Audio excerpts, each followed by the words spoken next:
A lot of baseball history is noisy. Pennants are noisy. Fights are noisy. Home runs are noisy. Willie Mays, he's noisy. Juan Marichal in Candlestick in the middle of a pennant race is supposed to be noisy, but this one is not. This one's a right-handed pitcher from Houston walking into San Francisco and reducing the whole afternoon to nearly nothing. 1 hit, no walks, 4 strikeouts, 28 batters faced. Dave Giusti against a lineup with Mays and McCovey in it, against Marichal on the other side, in a park that had already treated Houston like a visitor with no rights. Astros 3, Giants 0.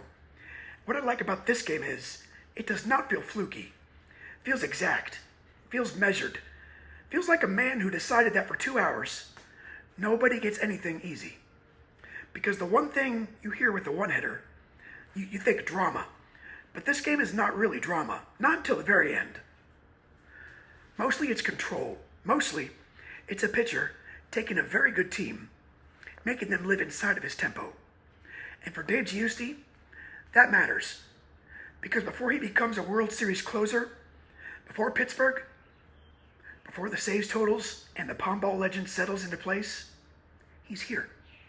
A starter in Houston, still building the version of himself that lasts. Welcome back to the Astros 100. I'm documenting one game per player until I reach 100. This is Astros 06. The player is Dave Giusti. The game is August 13th, 1966. Houston Astros at San Francisco Giants. And Houston wins it 3-0. Today's idea: before Dave Giusti became famous for finishing games, he showed what it looked like to own one from the beginning. Houston comes into this one as a strange in-between team. The Astros are no longer a lovable novelty expansion team from the Colt 45's years. They're not contenders either. They had been pretty respectable for a while. They finished the first half in 5th place. By franchise standards, that counts as real progress. The season bent hard on August 1st because Jimmy Wynn broke his arm crashing into the wall in Philadelphia. After that, the club lost its best young force and a lot of its oxygen.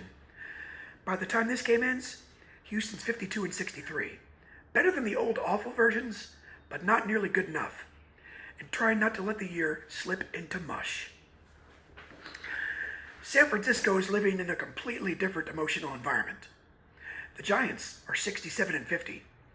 After this loss, they're in the middle of a National League knife fight. Giants, Pirates, Dodgers, all packed together, all breathing on each other. The Giants had led much of the summer, but by early August, the race was tightening, and every low-scoring stumble mattered. This is not some sleepy August game for them. This is a pennant race home date with Juan Marichal on the mound. And the expectation is that San Francisco will handle business. So, the tension is asymmetrical. Houston's trying to prove it's still alive, still professional, still hard to kill even though Wynn went down. San Francisco's trying not to waste one of Marichal's starts in a season where every game may end up feeling taxable in October. That mismatch is part of why this game is so satisfying. One club shows up with urgency because it has to. The other shows up with urgency because it thinks it should win. Houston kind turns out sharper. Now this week in baseball has the feel of late summer compression. The National League race is narrowing. Earlier in August, Pittsburgh had jumped past San Francisco, and the Dodgers were charging. The Giants were getting squeezed after leading for much of the year. A few days before this game, Gaylord Perry beat Houston 1-0, with Willie Mays supplying the only run on a solo homer, which tells you exactly how thin the margins were getting out west. Elsewhere, the Braves had just fired Bobby Bragan and replaced him with Billy Hitchcock on August 9th. In the AL, Boog Powell was about to put on one of the greatest single-game power shows of the season, with 3 opposite field homers at Fenway on August 15th. This week has that classic baseball feeling where half the league is rearranging its emotional furniture in public, while the other half is sprinting towards the stretch run. That's what part of makes this game fun place and time. This is not yet the full mythic ending of 1966. Koufax has not yet finished his masterpiece season yet. The Dodgers have not won the pennant yet. Willie Mays had not yet passed Jimmy Fox for second on the all-time home run list. That comes 4 days later. But you can feel baseball leaning that way. The big names are everywhere. The standings are taut. And here comes Dave Giusti, walking through the middle of it with a one-hitter. Houston manager Grady Hatton was a Beaumont, Texas man and a baseball lifer, former Major League infielder, 1952 All-Star, coach, scout, and manager. He'd taken over Houston late in 1964 after Lum Harris, who guided the club through the first 3 seasons. Hatton fit this franchise at this stage. Competent, practical, not romantic about the work. Houston in 1966 was still trying to become ordinary in the best sense. Less circus, more team. And Hatton was built for that kind of transition. On the other side is Herman Franks, former catcher, longtime Giants coach, and one of the game's more fascinating baseball minds. By 1966, he's in his second season running San Francisco after succeeding Alvin Dark. Frank carried an odd reputation, respected, sharp, always around winning baseball, but also shadowed by the old 1951 sign-stealing scandal because of his role on DeRocher's staff. Sound familiar? That makes him a very Giants manager for this era. Smart, competitive, slightly haunted, and always managing under the pressure of a roster that looks too talented to finish second. The starting pitchers give you the game in miniature. Dave Giusti is a 5'11", right-handed starter from Seneca Falls, New York, out of Syracuse, where he learned the palm ball that would eventually define him. He's not yet the famous closer. Still a rotation arm, still figuring out how his stuff and his nerve fit together over full games. Juan Marichal is already Juan Marichal, Dominican dandy, high leg kick, Hall of Fame career in motion, one of the best pitchers in baseball. After this loss, he's 17-5. San Francisco expects him to win, almost by civic habit. There's no real weight on this field. Not really, unless you count Hall of Famers. For San Francisco, Willie Mays is already Willie Mays, still in full command of his legend, and Willie McCovey is the other giant shadow in the middle of the order. Marichal's on the mound. That's 3 Hall of Fame level presences right there. 2 already terrorizing the league every day, and 1 commanding the game every 5th day. For Houston, the lineup is lighter on established legend, but richer than it looks. Joe Morgan is there. Not yet the Cincinnati Big Red version. Not yet the inner circle second baseman, but absolutely already the future Hall of Famer. Rusty Staub is there too, young and serious, and already the kind of hitter who gives an at-bat shape. So this is just not Houston nobodies against San Francisco royalty. It's a younger franchise walking future greatness into a park full of present greatness. And that balance matters, because one reason this game lands so cleanly is that the Giusti is not beating a fake Giants lineup. He's beating a real one with Mays and McCovey in the first 5 spots. And he is doing it with almost no margin for error, because Marichal is allowing him almost none. Now, this was less a grudge match than a status match. The Giants, polished power, older, louder, famous in this race. Houston is the younger franchise, still trying to prove that a decent first half, not a clerical error. There's not some ancient blood-soaked Astros Giant hatred here, because Houston is only in its 5th season. What there is instead is hierarchy. San Francisco is used to looking down. Houston is used to trying to climb. There's also the immediate common threat of humiliation. 4 days earlier, the Giants had beaten Houston 1-0, with Mays homering off Mike Queller. The Astros had also lost at Candlestick on April 17th, June 15th, June 16th, and August 12th. Giusti's gem was Houston's first win in San Francisco that year. So when I say this game feels like a little theft, what I mean, Houston has been visiting this park all year and basically getting told no. On August 13th, finally answers back. One contemporary AP summary says, Giusti came within 1 pitch of a perfect game. No, he did not. Cap Peterson singled in the second. What Giusti came within 1 pitch of was a 1-hit shutout that felt emotionally like a perfect game after the second inning. That distinction is minor, stupid, and absolutely necessary. Sorry. Dave Giusti is one of those players whose career makes more sense backwards. He was born November 27th, 1939, in Seneca Falls, New York. Grew up in central New York. and went to Syracuse, where he was not just a good college pitcher, but a serious athlete. At Syracuse, he learned the palm ball from pitching coach Ted Kleinhans, basically because he understood that one good fastball was not going to carry forever. That pitch would become the hinge of his professional life. He broke into the majors with Houston in 1962. By the middle of the decade, he was a legitimate major league starter.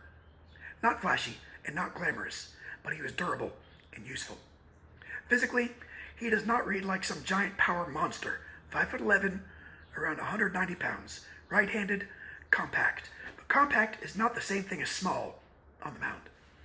There are pitchers who look bigger than the strike zone, and pitchers who make the strike zone look smaller than them. Giusti, on his good days, did the second thing. He made hitters swing at his timing instead of theirs. And that's why this game matters so much inside his story. Because in 1966, before the reinvention, before his bullpen fame, he's still proving he can carry the whole afternoon. This is not a setup appearance. It's not a famous save. This is nine innings against a contender, against Juan Marichal in road whites with almost no mistakes. It's one of the clearest single-day demonstrations that the future closer did not come from nowhere. The command, the nerve, the understanding of pace, it's all already here. Now for Giusti, this game is the cleanest snapshot of the starter he was before baseball asked him to become something else. Sabres' Giusti biography calls this outing the high water mark of his 1966 season, and that sounds about right. He would finish with a career-best 15 wins that year. But this is the afternoon that reads like a signature in ink. 1 hit, no walks, 4 strikeouts, 22 straight men retired after the Cap Peterson single, against a real lineup in a pennant race on the road against Marichal. Yeah, there are easier ways to collect a win, but there aren't many better ways to announce competence. It also matters because Giusti's later fame can hide this version of him. Once a guy becomes that closer from the Pirates, the early chapters tend to flatten out. But Houston's Giusti was not a draft of the final version. He was a full major league pitcher in his own right. This game lets you say that without exaggerating. It's not nostalgia, it's evidence. Alright, the first inning tells you exactly what kind of day this might become.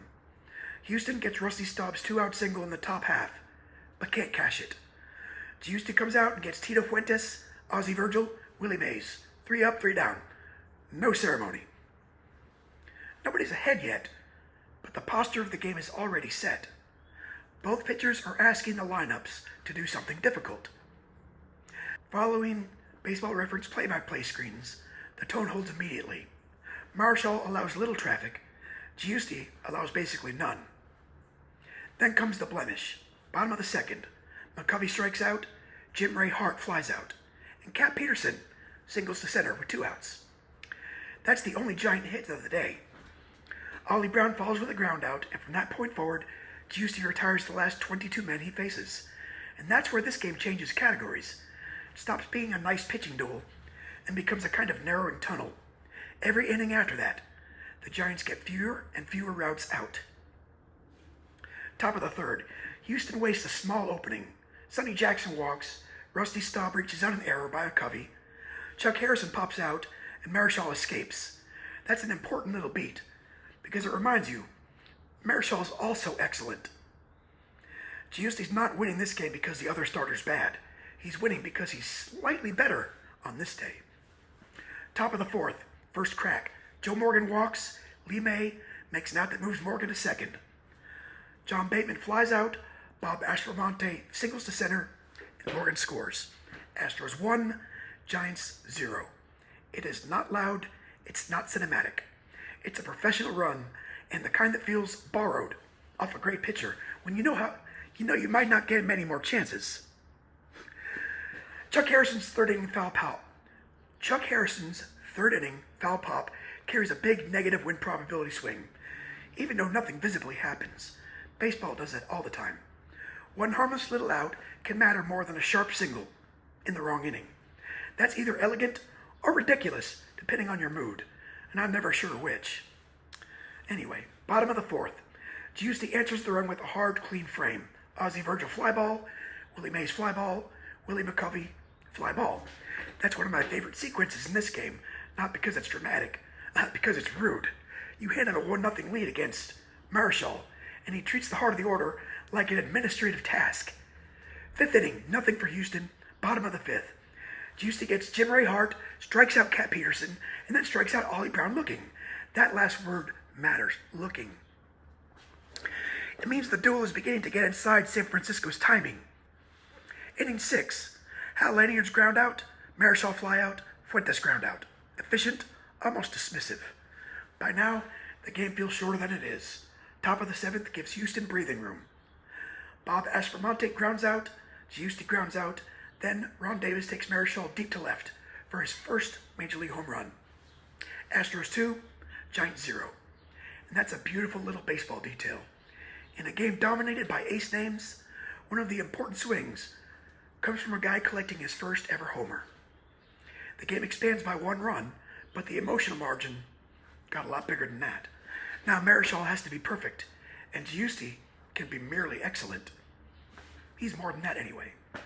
Bottom of the 7th is another hammer blow. Ozzie Virgil grounds out, Willie Mays grounds out, Willie McCovey flies out. At that point, if you're the Giants, the game starts to feel stolen from you, not just lost, taken away. Top of the 8th, Houston pushes one more across. Rusty Staub fouls out, Chuck Harrison doubles to left. Joe Morgan grounds out, moving Harrison to third. Then Lee May singles to center and Harrison scores. Astros 3, Giants 0. That should be the dagger, and in truth, it is. John Bateman grounds out, but by then, the shape is finished. Houston has scored in 3 separate innings, which is another way of saying Marichal got no comfort at all. He was excellent for most of the day, and still had to keep restarting from behind. Bottom 8, Jim Ray Hart flies out, Cat Peterson strikes out, Bob Berta grounds out after pinch hit. Bottom 9, Tom Howler pinch hits and flies to third, Len Gabrielson pinch hits and flies to center, Tito Fuentes grounds to third. Ball game. The final out is almost absurdly simple. Not a strikeout, not a scream, just another routine play on a day when Giusti turned routine into a weapon. Houston 3, San Francisco 0. Dave Giusti faces 28 batters and give the Giants 1 hit, 0 walks. Now this gets under my skin a little bit. Yeah, this what really grinds my gears. It annoys me how games like this become trivia pellets. First, Ron Davis homer. Sonny Jackson rookie steals mark. A one-hitter, a nice line. Move on. No, this was not a trivia game. This was a contender at home getting controlled for 2 hours by a pitcher who deserves to be remembered as more than a setup paragraph in his later Pirates biography. For Houston, this win is proof of seriousness. Not greatness, not contention, but seriousness. The Astros were dealing with the loss of Jimmy Wynn, under 500, and were in danger of the year sliding into soft focus irrelevance. A road win over Marichal and the Giants does not fix the season, but it does keep the team from becoming just background noise. It says the club still has some professional bite.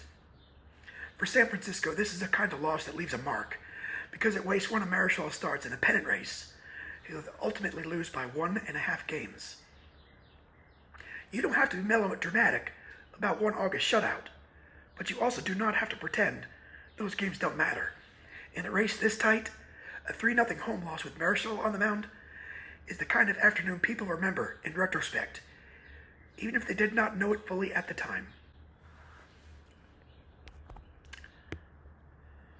Well, after this game, Houston finishes 72-90, 8th in the National League. In raw franchise terms, that was still progress, 7 wins better than 1965, and at that point, a club record for victories. But the shape of the season matters. The Astros were decent enough to suggest the future, and damaged enough, especially after Wynn's injury, to remind everyone the future was not yet here. San Francisco finished 93-68, second in the National League, 1.5 games behind the Dodgers. That's the cruel arithmetic hanging over this game. The Giants were excellent. They had star power, pitching, and a real shot.